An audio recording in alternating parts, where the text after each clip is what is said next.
What do you think causes ears to ring? Because some people theorize it's spirits or something talking to you. It's energy. Because when I would leave, the people are gonna look at me like a a lunatic. They're like, "This guy's got a freaking crown on," But when I can. This is the thing. I don't want to show it to people. Like, I don't want to be like, leave it, because I could leave my body and watch you. But it's like, at the end of the day, it's difficult for me to like be able to do that. I can leave, but getting to where I want to go is like a whole different thing. Right. So instead of doing that, I just teach people how to experience it. Once they experience, it's done. Go, right. like, enjoy it, because at that point it's like they're like, what the hell? And I have thousands of people that have done that. But going back to that, it's like, it's not dangerous. People think it's demonic. Right. And you can be taken over. Exactly, and that's not what it is. But I tell you this, you'll see some things. And that's when, like, I was doing the whole Fortnite streaming every day. One of my old girlfriends, she was reading me all these documents, and then she's like, this is very interesting. And then I start reading it. We found the Monroe Institute document. Yeah. I started doing these weird meditations, and I did this lucid meditation where you just lay down and you put a pillow underneath your legs and you focus on not moving. That is that right there is the door. Really? Yeah, because once you lay down on your back, you focus on not moving, and as you're doing that, you'll eventually feel this pulling sensation, and that pulling sensation is the door to like leaving your body. Wow. Yeah, so you do that every day. I promise you're gonna have an experience. Really? Yeah. So that's what I teach people is the lucid meditation, followed by like a bunch of other meditations, and so I'm doing that every day at my house. I leave my body and I see like something hunched out of my television watching me. Really? And I'm just like, wait, this can't be real. And it's like looking at me. And then I like go back to my body. I'm like, no. And then I do it again. And there's something in my room watching me at that point. And I'm literally like, okay, maybe this is real. And then on the last time I had done it where I experienced it, where I knew it was real, I left my body. And if you understand anything about the cube, what is that? I don't want to say it on here. It's the three numbers, the symbolisms that the celebrities say, but it's representation of the physical cube. And what it does is it's a prison. So that's why our houses are squares, because it's a imprisonment for your energy. Whoa. Yeah. So it's like when you sleep, you don't get to go to the heavens. That's why when you go to a cathedral, it's round, and it's like they're not like the world is not. Or I would say divinity does not have fixed points like a box would. But that's, anyways, I left my body and I somehow went through the floor and I watched my parents watch, they're watching Jag. If anybody remembers that old ass show with the military. But the dude like got stung by a bee and stabbed with an EpiPen. And as I'm watching this out of my body, I'm like, this can't be real. So I go back up to my room, and the thing is, I'm not dreaming. Like, I'm so conscious in it. I go downstairs. I'm like, what are you guys watching? She's like, oh, we're watching Jag. And I'm like, did the dude get stung by a bee? And she's like, yeah. And they hit him with an EpiPen. And my mom's kind of like looking at me weird, because I even remembered what they were wearing. So then I go back up to my room, and I realize this is real. Wow. And I give away my gaming setup, and then fast forward, I have an online university with over 70,000 students teaching occult knowledge and religious knowledge, holistic medicine, and teaching people how to leave their body. And I think it's, at the end of the day, this is spiritual warfare. So everybody should be practicing stuff like this. I mean, you're going to think, oh, you need to call upon Jesus. Listen, Jesus isn't going to save you. You need to save yourself. And I don't know how many people are going to sit here, give your life to Christ, and batter me, berate me with that. But I assure you, if I had a child, I wouldn't want to sit there and coddle him and like try to save him from every little thing of danger. I'd want him to make me proud. Like, I want to make my father proud. So I'm going to prove to my father that I can fight these battles and I can be, the best version of myself. Is he supporting your journey on this? That was a metaphorical thing for God.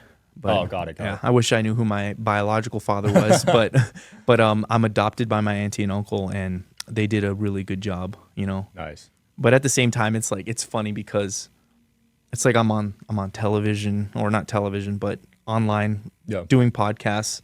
And it's like, it's such a weird thing for them to see. They're like, it's Zach though, Right. It's like, you just move away and like nobody really remembers how you were. They remember how you were, but they don't know how you are now. And that's You've the difference. evolved a lot. Yeah. Yeah. PC gaming. I used to be a huge PC gamer. Oh yeah. Massive.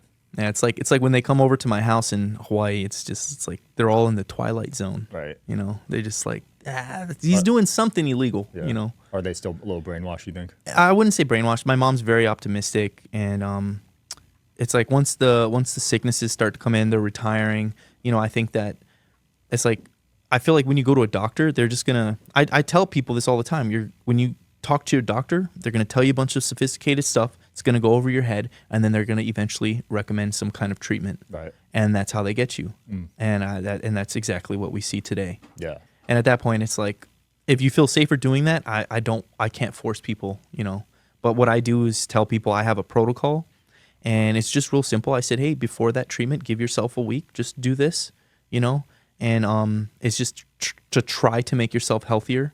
You know, I'm not a medical doctor. I just, you know, I have a lot of history with people that I've helped, and it's just people that would ask me questions. It's not that I'm like telling them like, don't do this, don't do Right. that. It's just like I'm telling them what to eat. I said, you want to eat things that are alkaline, natural alkaline, not synthetic stuff. But your body wants to heal itself. That is at the utmost truth, is our bodies want to heal itself. Mm-hmm. But the thing is, you need to fast to enact those things. The state of consumption will shut down the autonomic functions of the body and prevent you from healing. Mm. And that's why fasting is the one thing that will save lives. Right. And they teach us every day to eat 3 meals a day. Breakfast is the most important meal. Yep. Have some eggs, have some steak, have some cheese. Are you not feeling too good? Take this medication. Side effects might be diarrhea, internal bleeding, vomiting, nausea.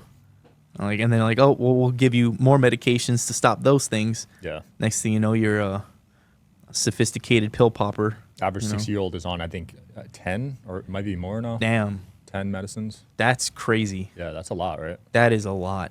It's terrible. Oh, man. I was on Xanax. I was on Accutane. I was on clonazepam. Bad times. Wait, how old are you? 27. When was that? When were That you? was in college. The only medication I got hit with was when I was a kid. Ritalin. I heard that one. Yeah. Is that the ADHD one? ADHD. Oh, yeah. And Yeah. it's not even that. It's like I just have it's like, I wouldn't say an hyperactive mind.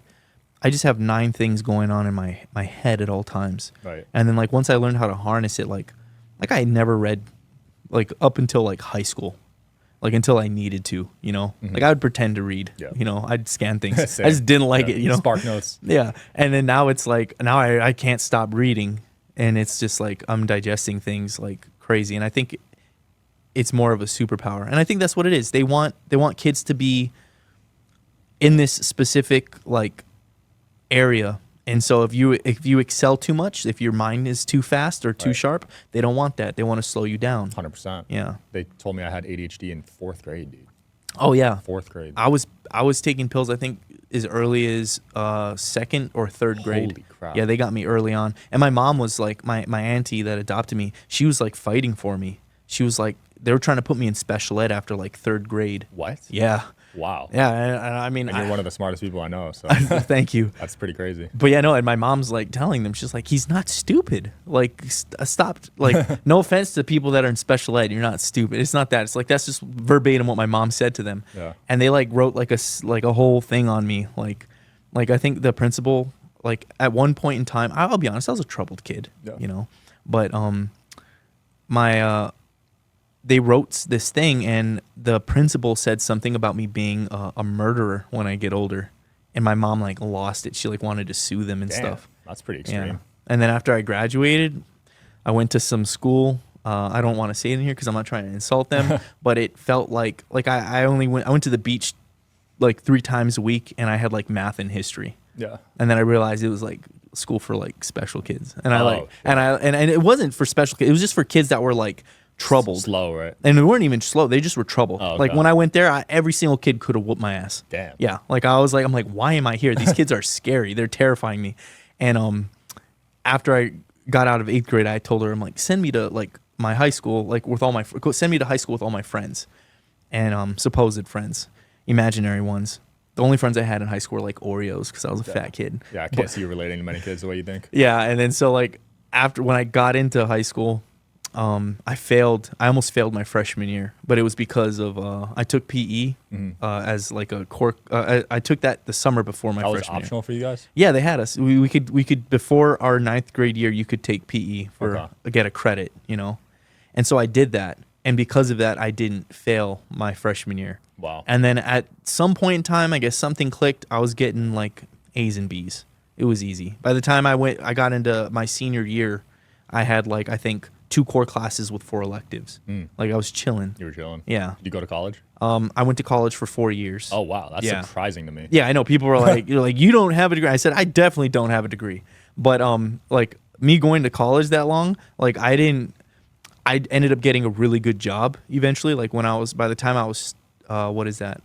22. 22, 23, I was working at AT&T. Okay. And like, because it was commission based, like we're making like 80 to 100K Oh, it's a year. commission at AT&T? Well, it's hourly. So like back then it was a lot for me, like for people, but Yeah. I was making like 14 an hour plus commission. And that commission could take you up like light years. Oh, wow. Yeah. Like we're making like over $3,000 in commission, like every paycheck. Damn. So So- if you sell a phone, you get a little percentage of that? So what happened was, your I don't even know if I'm allowed to talk about their comp structure. Yeah, you might have signed an NDA. Yeah, I know, because I was in a lawsuit with them for 4 years. Oh, wow. Yes, because they fired everybody unlawfully. Damn. So it's Okay. like, do Yeah, I we'll even? pass on that then. But no, what they did was, your goal is to do 16 gross ads in a month, which is new lines of service. So what I would do is I'd talk to a business, and then I would get 16 lines from a brand new business Oh, in a smart. day. Yeah, and then I just started doing small business, and that's like how we would make a lot of money. Okay, cool. Yeah. Wherever you guys are watching this show, I would truly appreciate it if you follow or subscribe. It helps a lot with the algorithm. It helps us get bigger and better guests, and it helps us grow the team. Truly means a lot. Thank you guys for supporting, and here's the episode.